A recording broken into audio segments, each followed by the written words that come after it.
नमस्कार विद्यार्थी मित्रों, हम मूल्य वृद्धि के कारण देख रहे थे। उसी में हम पहला कारण मूल्य वृद्धि यानी महंगाई का पहला कारण देख रहे थे कि वित्तीय आपूर्ति में वृद्धि। वित्तीय आपूर्ति में वृद्धि मीन्स जो करेंसी चल रही है, जो मुद्रा चल रही है, उसमें वृद्धि होना, वो संख्या में बढ़ोतरी होना। तो किस तरह वित्तीय आपूर्ति होती है, तो वो हमने देखा कि मुद्रा जो बढ़ जाती है तो लोगों की आवक बढ़ती है। आवक बढ़ने से लोगों की क्रय शक्ति यानी खरीद शक्ति बढ़ती है। खरीद शक्ति बढ़ती है, सामने चीज़ वस्तुओं की मांग बढ़ती है, लेकिन उसकी आपूर्ति नहीं बढ़ती, इसीलिए महंगाई बढ़ जाती है।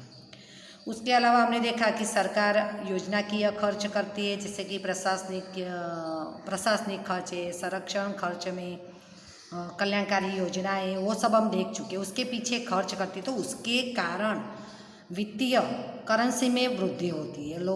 करेंसी में वृद्धि होने से लोगों की आवक बढ़ती है और उससे भी लोगों की खरीद शक्ति बढ़ती है। खरीद शक्ति बढ़ने से सामने चीज़ वस्तुओं की आपूर्ति नहीं बढ़ती है, मांग बढ़ती है, इसीलिए महंगाई बढ़ती है। अभी हम देखेंगे, हमने देखा था कि सरकार बिन योजनाकीय खर्च करती है।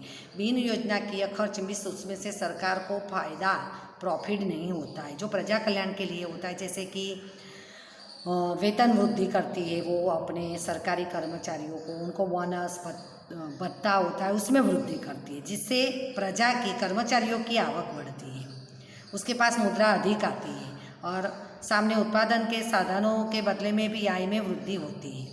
उत्पादन के साधन जो काम करते हैं उनको भी इस तरह आवक में वेतन वृद्धि, बोनस और भत्तों के रूप में उसकी आवक बढ़ती है।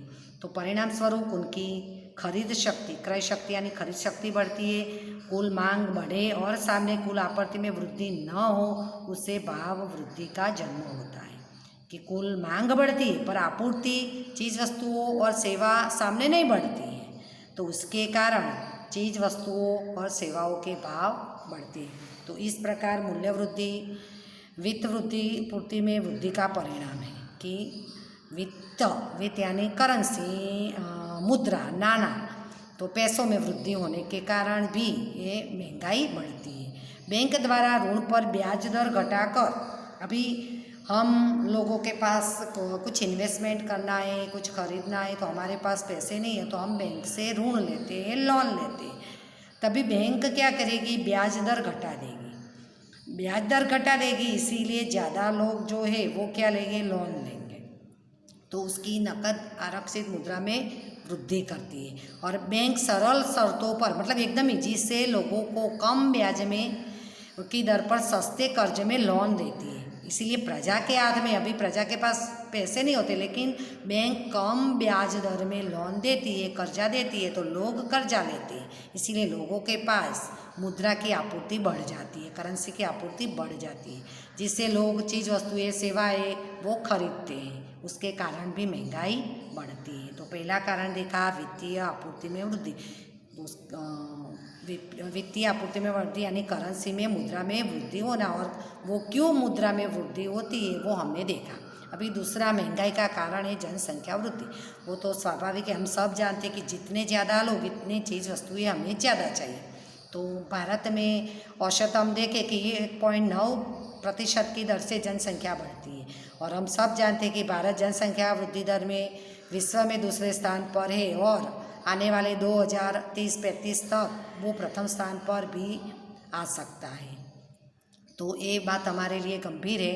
भारत की 2011 में जो जनसंख्या हुई, तो उसके आधार पर 121, आज तो 135 से भी ज़्यादा हुई है, और देश की कुल जनसंख्या में हुई तीव्र वृद्धि से चीज़ वस्तुओं और सेवाओं की मांग में वृद्धि होती है, और मांग की आपूर्ति की स्थिति में असंतुलन बढ़ा दिया, यानी चीज़ वस्तु या सेवा की मांग बढ़ती है, सामने उसकी आपूर्ति नहीं बढ़ती, इसीलिए वस्तु की कमी उत्पन्न होती है, अछत उत्पन्न होती है, और उसके कारण महंगाई बढ़ती है। कॉमन है, जैसे कि हमारे घर का ही एग्जाम्पल हो कि हमारे घर में कम सदस्य है, तो हम चीज़ वस्तु या सेवाओं की कम जरूरियात पड़ेगी, ज़्यादा है तो ज़्यादा पड़ेगी, तो ज़्यादा चीज़ वस्तुओं और सेवा की हमें ज़रूरत पड़ती है। सेवा में स्कूल में शिक्षा लेते हैं, अस्पताल में जहाँ बीमार होते तो अस्पताल में जाते हैं, कभी कोई केस है वगैरह तो वकील की ज़रूरत पड़ती है, तो वो सब सेवाएं, तो वो सेवाएं भी हमें चाहिए।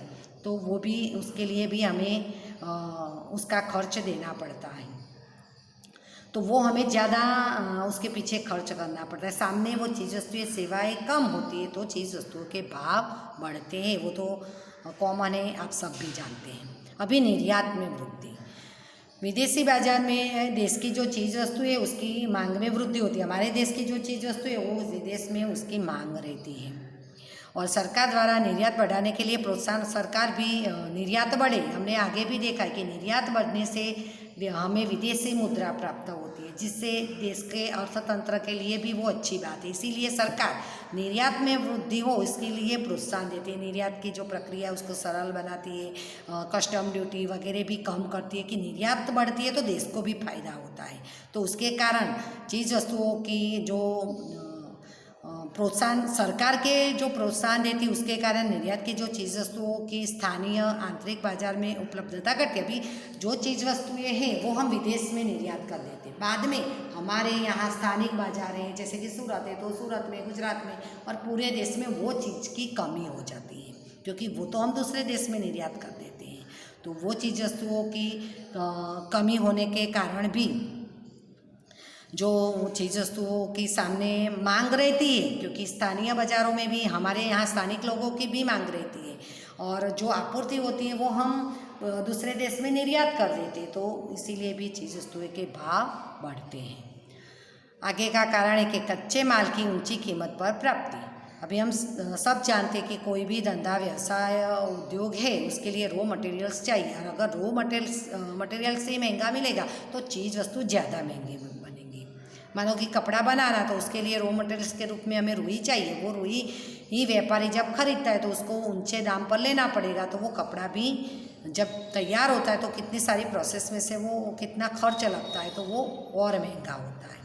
तो कच्चे माल की कमी हो तो भी कच्चा माल महंगा रहता है, उसका मूल्य बढ़ जाता है, तो उससे वस्तु का उत्पादन खर्च बढ़ता है। एक तो कच्चा माल खरीदो, उसके ऊपर उसको मशीन में कितने लोग तैयार, कितनी प्रोसेस में से पसार होता है, तभी वो तैयार चीज़ वस्तु बनती है, तो उस पर भी खर्च और बढ़ता है, तो अंत में वस्तु की कीमत बढ़ जाती है। दूसरी तरफ उत्पादित वस्तुओं के ग्राहक मजदूर या प्रजा है, वो खरीदने वाले हम आम जनता है, मजदूर है, कारीगर है, सब लोग हैं, और उनकी क्रय शक्ति घटने पर वो वेतन वृद्धि की मांग करते हैं। अभी देखो चीज़ वस्तु के भाव बढ़ेंगे तो जो भी लोग हैं वो जहाँ पर भी काम करते हैं वहाँ अपना जो वेतन है वो ज़्यादा मांगेंगे, क्योंकि महंगाई बढ़ने से उनका जो वेतन है उनमें से उनका गुजारा नहीं होता है, तो वो महंगाई बढ़ती है तो वो भी अपने पेमेंट बढ़ाने की बात, जहाँ पर भी काम करते हैं वहाँ मांग करते हैं पेमेंट बढ़ाने की, जिसे संतुष्ट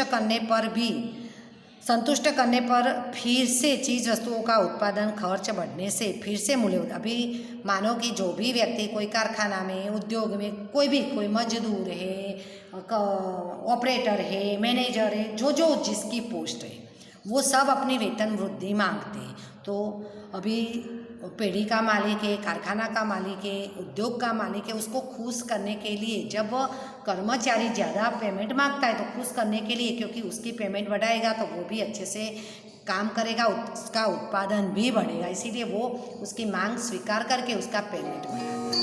तो उसके कारण पेमेंट बढ़ता है तो उसके कारण उसकी मांग भी बढ़ती है।